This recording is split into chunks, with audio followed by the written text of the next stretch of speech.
It's your boy Chizzy Stevens, and I'm gonna show you how I made the beat for Cheetah off of Chris Brown's Indigo. Let's jump into it.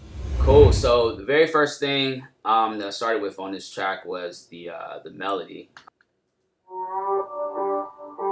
And once I had this melody, I started building chords around it. So let's jump to that. And so with these the chorus that I played here, I used Omnisphere for that. And so I'll pull that up. So I use this clicker pluck. It's kind of like one of my little go-to pluck sounds.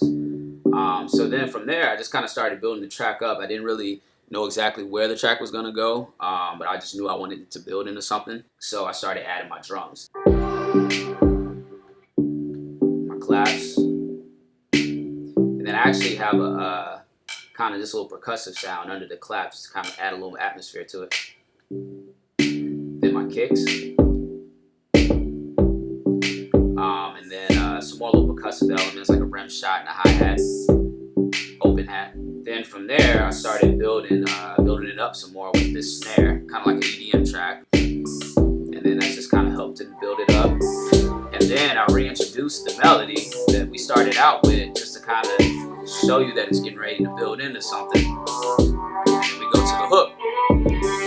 Going into it, I wasn't really sure if I was going to do, initially I was going to do like 4 on the Floor, like an EDM track. And I was like, nah, I want this to like knock.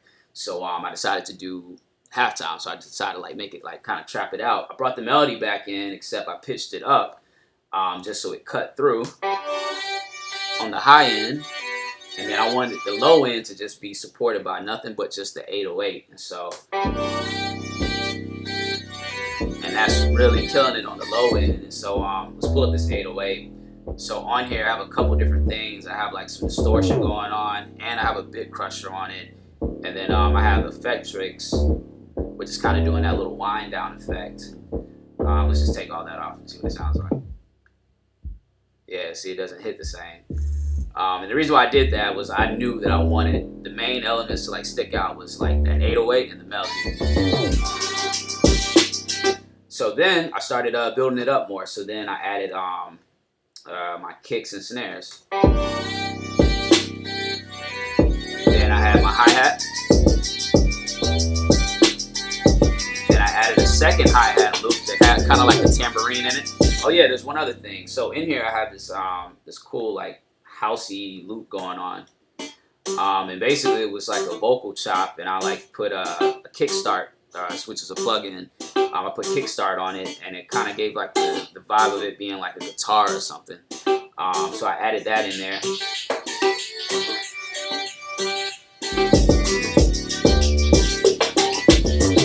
That just kind of helped with the rhythm, and it rides out.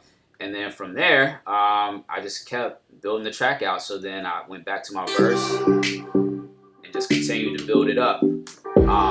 Except on this time, on the second pre, I actually bring in the 808s a little bit early, except I don't have as much distortion on it as I did before.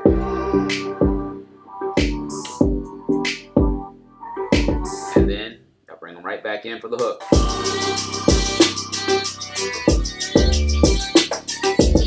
On the very last hook, I actually add in my little pluck sense from earlier. So I basically follow what the 808 is doing. So then I just follow that with the chorus from Omnisphere.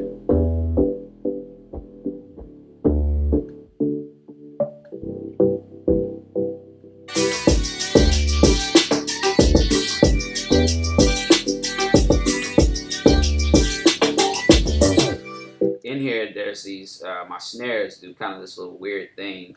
I'll pull that up.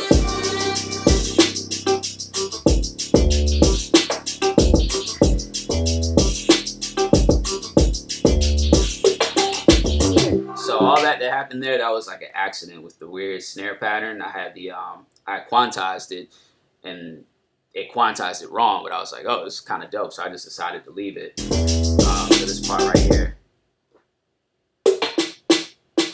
And in there, I'm like playing another like percussive line.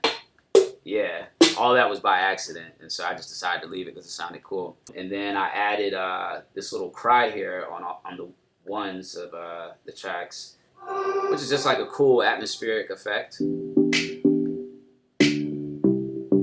Then I have this hit here. So for every hook that comes in, and then towards the end, I introduce this little fill just to add something new.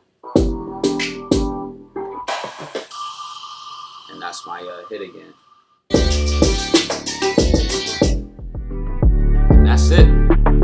My creative process is different all the time. Actually, when I was making this track, I was under the impression that I was just making a track. I didn't have any intention on who it was gonna go to or anything. But as part of being a producer, you want to get writers on your songs, and sometimes there's some writers you're not always in with, and other times you can just send them to them. And sometimes you're in with other writers who just want to like listen to tracks. So I always like to have at least some tracks ready. And in this case, I just put a folder together and I sent out a bunch of tracks to writers who just like writing